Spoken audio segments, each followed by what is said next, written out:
আসসালামু আলাইকুম। আমরা এখন রমনা রেস্তোরাঁর সামনে একটি গুরুত্বপূর্ণ বিষয় নিয়ে আলোচনা করতে চাই। সেটা হচ্ছে গত ফ্যাসিবাদীর পক্ষে যারা ছিল তারা তখন অত্যন্ত শক্তি দেখিয়ে চলত, কিন্তু জুলাই 2024-এর পরে তারা আড়াল হয়ে গিয়েছিল। আড়াল হওয়ার পরে যখন তত্ত্বাবধায়ক সরকার বা উপদেষ্টারা মোটামুটি রিল্যাক্স হিসেবে রেখেছে, তারা কিন্তু হার্ড পয়েন্টে যায়নি। রিল্যাক্সে আসার পরে ফ্যাসিবাদীর পক্ষে যারা ছিল তারা ধীরে ধীরে আড়াল থেকে সম্মুখে আসা শুরু করেছে, হাঁটতে শিখেছে, দাঁড়িয়ে এখন হুমকি দিতে শুরু করেছে। আমি এ ব্যাপারে আমাদের ছড়াকার আতিক হেলাল ভাইকে বলবো, আপনি একটু এ বিষয়ে আলোকপাত করুন। আপনারা সবাই জানেন যে বর্তমান ইন্টারিম গভর্নমেন্ট 1 বছর পূর্তি করেছে গত 8ই আগস্ট। এরপরে গতকাল 15ই আগস্ট যেটা ফ্যাসিবাদী সরকার জাতীয় শোক দিবস এবং তাদের জাতির পিতার মৃত্যু দিবস হিসেবে পালন করত, এবং অনেক সরকারি কোষাগারের শত শত কোটি টাকা, হাজার হাজার কোটি টাকা আপনার নষ্ট করেছে এই কাজ করতে গিয়ে, জোর করে মানুষকে দিয়ে এই ধরনের আপনার তথাকথিত শোক পালন মূর্তি বানানো, এবং সেই মূর্তি বা সেই তথাকথিত ভাস্কর্য আপনার বিভিন্ন সড়কের মাঝখানে বিভিন্ন প্রতিষ্ঠানে স্থাপন করতে গিয়ে বিভিন্ন প্রকল্প আপনার হাতে নিয়ে রাষ্ট্রীয় আপনার টাকার বাচ্চা দিয়েছে এই সরকার।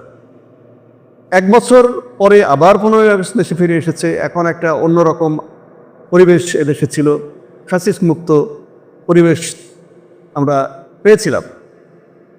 আপনারা যেটা বললেন রবীন্দ্র মাস্টার ভাই, যে বিশেষ করে বাংলাদেশ আওয়ামী লীগ একটা প্রতিষ্ঠান ছিল ঐতিহ্যবাহী, বাংলাদেশের ঐতিহ্যবাহী বলবো আমরা। সেই প্রতিষ্ঠানটার রাজনীতি বলতে কিছু ছিল না। বাংলাদেশ আওয়ামী লীগের কোনো রাজনীতি ছিল না, রাজনীতি নাই, এবং তাদের একটা কালচার ছিল। তাদের কিছু ছাপোষা, কিছু সংস্কৃতি কর্মী, সাংস্কৃতিক আপনার নেতা নেত্রী এবং লেসপেন্সার, তারা খুব উচ্চকিত ছিল আওয়ামী লীগের পক্ষে। তারা গণভবনে গিয়ে উচ্ছিষ্ট, শেখ হাসিনার উচ্ছিষ্ট ভোগ করত, এক একটা উপলক্ষে পিঠা খেত এবং কলাম লিখত, বাইরে এসে বলতো, এবং কেউ তার বিনিময়ে আপনার মনোনয়ন পেত, এমপি হতো। এবং আজকে একটা ভয়াবহ তথ্য পেলাম, অসমাপ্ত আত্মজীবনী শেখ মুজিবুর রহমানের বইটা পুলিশের আইজি জাবেদ পাটোয়ারি 123 জন লোক নিয়ে এটা তৈরি করে প্রণয়ন করেছিল, এবং তাদের প্রত্যেককে কোটি কোটি টাকা এবং প্লট ইত্যাদি উপহার দেওয়া হয়েছিল, এবং জাবেদ পাটোয়ারিকে পুলিশের আইজি করা হয়েছিল।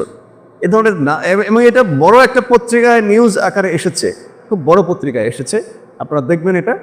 এবং আরও ঘটনা জানি, এই যে শোকের কথা বললেন, যে আপনার শাওন এবং আরও জ্যোতিকা জ্যোতি, শাওন, এবং যে আপনার তথাকথিত মেগাস্টার শাকিব খান, সে একটা ফ্যাসিস্ট, নিজেই একটা ফ্যাসিস্ট, চলচ্চিত্রকে ধ্বংস করে দিয়েছে শাকিব খান। গল্লা কাটা, বিড়ি খাওয়া এবং আপনার গালিগালাজ, এর প্রবর্তক হচ্ছে এই শাকিব খান।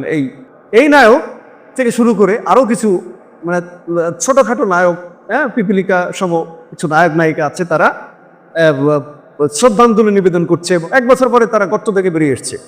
এবং তাদেরকে নিন্দা করে আজকে ঢাকা বিশ্ববিদ্যালয়ে তাদের প্রতিকৃতিতে জুতা নিক্ষেপের কর্মসূচি দেওয়া হয়েছে, সাধারণ ছাত্ররা দিয়েছে। দেখুন, আমরা কারোকে শ্রদ্ধা নিবেদন করতে আমরা বাধা দিই না। সাধারণ মানে ভারতে গান্ধীর ছবি দোকানে লাগানো থাকে, জোর করে কোনো আইন নাই। দেখুন, বাংলাদেশে শেখ মুজিবের বিরুদ্ধে কিছু বললে জেল হয়ে যেত, হযরত মুহাম্মদ সাল্লাল্লাহু আলাইহি ওয়াসাল্লামের বিরুদ্ধে কিছু বললে কিছু হতো না। এই ধরনের আইন গত 17 বছর ধরে মানুষের উপর চাপিয়ে দেওয়া হয়েছিল।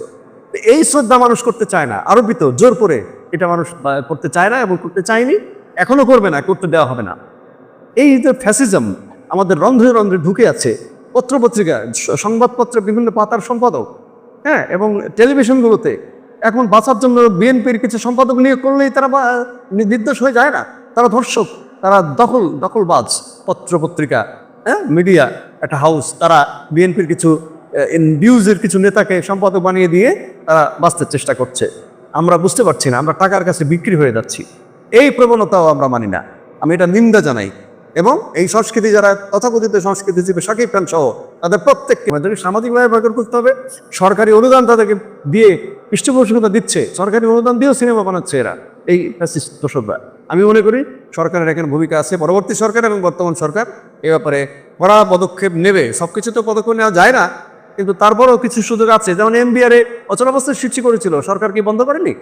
দুদককে তাদের বিরুদ্ধে তদন্ত করতে বলা হয়েছে। প্রত্যেকের রাঘব বোয়াল, প্রত্যেকের ভিতর থেকে দুর্নীতির আপনার এভাবে বড় বড় রাঘব বোয়াল প্রমাণ হচ্ছে। তারা সেই আন্দোলন শেষ হয়ে গেছে, এনবিআরকে সংস্কার করতে দেবে না তারা, তাহলে তাদের ঘুষ খাওয়া বন্ধ হয়ে যাবে। এইভাবেই এইসব তথাকথিত সংস্কৃতি সেবীদের, জ্যোতিকা জ্যোতি, অরুণা বিশ্বাস, শাকিব খান, এদের তৎপরতাকে রুখে দিতে হবে। জনতা এদেরকে রুখে দেবে। কোনোদিনই এরা ফ্যাসিস্টকে আনতে পারবে না। এবং টাকার বিনিময়ে নাকি এই বিবৃতিগুলো দেওয়া হয়েছে। টাকার বিনিময়ে শাওনের নেতৃত্বাদি আরও কয়েকজনের নেতৃত্বে তাদেরকে টাকা দিয়ে এই বিবৃতি দেওয়া হয়েছে ফেসবুকে এবং বিভিন্ন পত্রিকায়। ফেসবুক থেকে নিয়ে পত্রিকা নিউজ করছে, হ্যাঁ, যে শ্রদ্ধাঞ্জলি যতই আপনারা বলেন এটা মানতেই হবে, উনি আমাদের নেতা এবং ওনার প্রাপ্য দিতে হবে, ওনার অবদান, জাতীয় শোক দিবস এসব বলছে। জাতীয় শোক দিবস এক ব্যক্তির জন্য এটা তারা বলছে, এটাও নাকি টাকার বিনিময় করা হয়েছে। কারণ টাকা তো তাদের অভাব নাই, হাজার হাজার টাকা তারা চুরি করেছে, দুর্নীতি করেছে, পাচার করেছে, মাটির ভেতরে লুকিয়ে রেখেছে, সেই টাকা বের করে তারা এখন এগুলো করছে। এগুলো করতে দেওয়া যাবে না। জনগণ সচেতন ছিল এবং ভবিষ্যতে আরও সচেতন হবে, এই প্রত্যাশা।